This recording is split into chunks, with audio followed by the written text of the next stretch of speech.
si les leçons de Tchernobyl n'avaient pas été retenues. C'est en substance le message que la CRIRAD souhaite faire passer.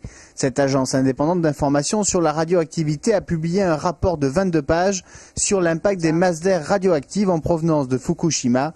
Celui-ci accable l'IRSN, l'Institut d'État référent en matière de sûreté nucléaire. L'IRSN se serait trompé de 2 jours sur la date d'arrivée des masses d'air radioactives et aurait annoncé des taux de radioactivité 20 fois plus faibles que ceux avancés par la CRIRAD.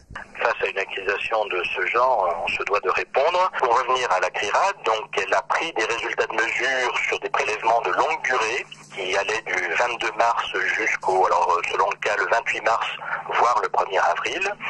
Et ensuite, elle a attribué ce résultat de mesure à la seule journée du 22 mars. Je comprends l'origine de la CRIRAD par rapport à ce qui s'est passé en 86 lors de l'accident de Tchernobyl. Elle le transpose à ce que nous avons fait en 2011 autour de Fukushima. Et ça pour moi, ce n'est pas acceptable. La CRIRAD, de son côté, maintient ses accusations et réclame l'ouverture d'une enquête au Premier ministre François Fillon. De son côté, l'IRSN prend acte, mais ne souhaite cependant pas en faire une affaire d'État.